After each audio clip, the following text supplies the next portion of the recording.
Welcome to my YouTube classes child growth में आप लोगों का स्वागत है। आज मैं लेके आया हूँ आप लोगों के लिए कुछ क्वेश्चन आंसर। चैप्टर नंबर 10 आप लोगों का है सेल्स के चैप्टर्स कुछ लेके आया हूँ। तो अब आइए देखते हैं कि क्वेश्चन आंसर के माध्यम से समझते हैं सेल्स के बारे में। सबसे पहला क्वेश्चन है what is the cell, what variations do the cells of organism show. यानी सेल क्या है और वो किस प्रकार के, ठीक है ना, किस प्रकार का वेरिएशन क्या करता है, शो करता है जीवों में। ठीक है, चलिए देखते हैं सेल के बारे में। Cell is the smallest structural and functional unit of an organism. Cell क्या है, सबसे छोटा, जीवों का सबसे छोटा भाग होता है, ठीक है ना। उसका बनावट कैसा होता है, सबसे छोटा होता है। Cells show a great variations in their shape. Cells अपने शेप्स में, ठीक है ना, अलग अलग प्रकार के वेरिएशन दिखाते हैं। वे अलग अलग प्रकार के होते हैं। They may be spherical, rounded, elongated, cubical, cylindrical etcetera. यानी वो अलग अलग प्रकार के होते हैं। जैसे कुछ गोलाकार में भी हो सकते हैं, कुछ की चौड़ाई ज़्यादा होती है, कुछ सिलेंडर के तरीके के हो सकते हैं, कुछ की लंबाई ज़्यादा होती है। ठीक है, तो उनका शेप्स कैसा होता है, अलग अलग होता है। डिपेंड करता है कि सामने का, मतलब कि डिपेंड करता है कि वो जीव कौन सा है, ठीक है ना, ऑर्गेनिज्म के ऊपर डिपेंड करता है। देखते हैं which part of the cell contain organelles and nucleus. किस पार्ट के अंदर, सेल के किस भाग के अंदर ऑर्गेनेल्स और न्यूक्लियस पाए जाते हैं। तो इसका answer cytoplasm of the cell contain organelles and nucleus. यानी साइटोप्लाज्म होता है सेल्स का, जो साइटोप्लाज्म पार्ट होता है उसके अंदर ऑर्गेनेल्स एंड न्यूक्लियस पाए जाते हैं। क्वेश्चन नंबर 3 देखते हैं। State the difference between eukaryotes and prokaryotes, ठीक है ना। यानी यूकैरियोट्स और प्रोकैरियोट्स के बारे में क्या अंतर होता है, इसके बारे में देख लेते हैं। प्रोकैरियोट्स क्या होता है। Prokaryotic cells do not have a well organized nucleus that is lacking nuclear membrane. यानी प्रोकैरियोटिक सेल्स जो होते हैं ना, उनके अंदर अच्छी तरीके से उनका जो सेल्स होता है वो मैनेज नहीं होता है, ऑर्गेनाइज नहीं होता है, ठीक है। उनमें न्यूक्लियर मेम्ब्रेन की कमी होती है। यूकैरियोट्स का क्या होता है कि eukaryotic cells have a well organized nucleus. यानी यूकैरियोटिक सेल्स के पास अच्छी तरीके जो उनका सेल्स होता है वो वेल डेवलप होता है, अच्छी तरीके से विकसित होता है, अच्छी तरीके से मैनेज होता है। ठीक है, क्वेश्चन नंबर 4 देखते हैं। Name the different kinds of plastids. Different name लिखना है आप लोगों को। प्लास्टिड्स के अलग अलग प्रकार जो होते हैं उनके नेम लिखना है। तो सबसे पहले है क्लोरोप्लास्ट, सेकंड है क्रोमोप्लास्ट, थर्ड है प्रोटीनोप्लास्ट। ये 3 होते हैं, ठीक है ना, जो क्या है, ये तीनों प्लास्टिड्स के काइंड्स। ओके, क्वेश्चन नंबर 5 देखिए। Name the basic component of a cell. यानी सेल के बेसिक कंपोनेंट क्या क्या है। तो a cell consist of 3 parts. Cell 3 parts को क्या करता है, अपने पास रखता है। सबसे मुख्यतः यानी मेनली 3 पार्ट्स को होते हैं। सबसे पहला है the cell membrane, second the nucleus और थर्ड द साइटोप्लाज्म, ठीक है ना। साइटोप्लाज्म जो होते हैं 3 प्रकार के, उनके जो मेन फंक्शन है, मेन जो अंग होते हैं वो ये है। क्लियर है सभी लोगों का। चलिए देखते हैं। Name the first reserve forest in India. यानी इंडिया में जो सबसे पहला रिजर्व फॉरेस्ट है वो कौन सा है, तो वो है सतपुरा नेशनल पार्क। इससे पहले भी हम चैप्टर में पढ़ चुके हैं इस चीज़ को, ठीक है। तो सतपुरा नेशनल पार्क है, वो इंडिया का सबसे पहला रिजर्व फॉरेस्ट माना जाता है। ओके, चलिए देखते हैं लॉन्ग का answer. Question number 1, why is the nucleus the most important of the cell. यानी न्यूक्लियस ना सेल का सबसे इंपॉर्टेंट पार्ट क्यों माना जाता है, तो देख लेते हैं। Nucleus is called the brain of the cell as it the most important because of the following reason. Nucleus को सेल का ब्रेन भी कहा जाता है। जैसे कि हमारे शरीर का जो सबसे मेन इंपॉर्टेंट जो अपना ऑर्गन होता है वो है आप लोगों का ब्रेन, तो ठीक है ना। तो इसी तरह से न्यूक्लियस भी क्या है, सेल्स का ब्रेन माना जाता है। अब ऐसा क्यों है, कुछ रीजन दिए गए हैं नीचे, उसको देख लेते हैं। सबसे पहला contain genetic materials the DNA. यानी उसके अंदर जेनेटिक मटेरियल्स पाए जाते हैं, ठीक है, न्यूक्लियस के अंदर। चलिए देख लेते हैं question number 1, why is the nucleus the most important of the cell. यानी न्यूक्लियस को सेल्स का मोस्ट इंपॉर्टेंट भाग क्यों माना जाता है। Nucleus is called the brain of the cell as it the most important because of the following reasons. And nucleus को cells का ब्रेन कहा जाता है। आपको पता है ना ब्रेन कितना इंपॉर्टेंट चीज़ होता है। आपके शरीर के लिए भी ब्रेन बहुत इंपॉर्टेंट होता है। बिना ब्रेन के हम कोई भी वर्क नहीं कर सकते, क्योंकि ब्रेन हमारे जितने भी वर्क होता है सबको कंट्रोल करता है। इसी प्रकार जो न्यूक्लियस होता है वो सेल्स के जितने भी वर्क होता है सबको क्या करता है, कंट्रोल करता है। अब ये महत्वपूर्ण क्या क्यों है, कुछ रीजन नीचे दिए जा रहे हैं, उसको देख लेते हैं। सबसे पहला रीजन है contains genetic materials the DNA.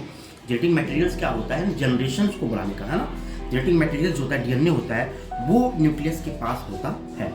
Number 2, it coordinates or direct the cells activities which include growth, intermediary metabolism, protein synthesis and reproduction. यानी जितनी भी क्रियाएं होती है ना सेल्स की, वो जैसे आपका बढ़ना हो गया, ठीक है ना, मेटाबॉलिज्म हो गया, प्रोटीन हो गया, सिंथेसिस हो गया, रिप्रोडक्शन हो गया, ये सब कहाँ इंक्लूड होते हैं भाई? ये सब न्यूक्लियस में इंक्लूड होते हैं। तो ये था पहला क्वेश्चन। सेकंड क्वेश्चन देखते हैं कि write short notes on cell membrane cytoplasm. Cell membrane और साइटोप्लाज्म पे शॉर्ट नोट लिखना है। तो शॉर्ट नोट चलो देख लेते हैं भाई इस सेल मेम्ब्रेन के बारे में। The cell membrane is found in all cells and separates the interior of the cell from the outside environment. यानी the cell membrane is found in all cells. Cell membrane सभी cells में पाया जाता है, चाहे वो प्रोकैरियोटिक हो चाहे वो यूकैरियोटिक हो, सब में सेल मेम्ब्रेन पाया जाता है। And separate the interior of the cell from outside environment. और उसको क्या करता है, आउटसाइड से क्या करता है, उसको प्रोटेक्ट करता है, एक तरह से कह सकते हैं। सेल मेम्ब्रेन क्या है ना, सेल की जो झिल्ली होती है, बाहरी परत होती है, उसी को सेल मेम्ब्रेन कहा जाता है। चलिए देखते हैं साइटोप्लाज्म के बारे में। The cell membrane also called the plasma membrane. Cell membrane को प्लाज्मा मेम्ब्रेन भी कहा जाता है। कभी कोई पूछ दिया प्लाज्मा मेम्ब्रेन क्या है तो आप समझ जाइएगा, सेल मेम्ब्रेन को ही प्लाज्मा मेम्ब्रेन कहते हैं। साइटोप्लाज्म के बारे में देख लेते हैं। It is gel like substance. आपको मैंने पहले ही बताया था क्लास में रीडिंग कराते समय कि साइटोप्लाज्म एक तरह से जेल लाइक सब्सटेंस होता है, ठीक है ना, that fills the cells and occurs between the plasma membrane and the nucleus. जो न्यूक्लियस और प्लाज्मा मेम्ब्रेन के बीच में क्या होता है, फिल करता है, रहता है, ठीक है ना। It is made up of about 80% water as is usually clear and colourless. ये लगभग 80% वाटर से मिलकर बना होता है। जैसे कि पता है आपको कि जेली लाइक होता है इसका, यानी ये कहीं ना कहीं चिपचिपा तरीके का पाया जाता है। ये पानी से ही बना होगा, 80% वाटर से बना है। और ये यूजली कैसा होता है, क्लियर होता है और कलरलेस होता है।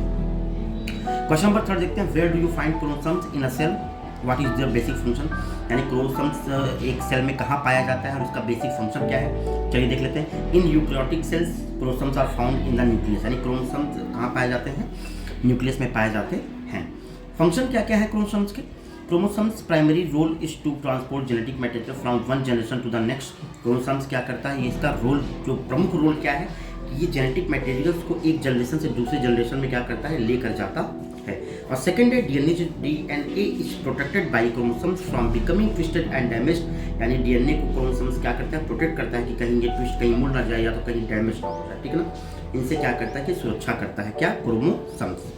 चलिए देखते हैं क्वेश्चन नंबर 4। क्वेश्चन 4 में कह रहा है with the help of a label diagram differentiate between plant and animal cells. मैं डायग्राम आप लोग बता दूंगा क्लास में, ठीक है।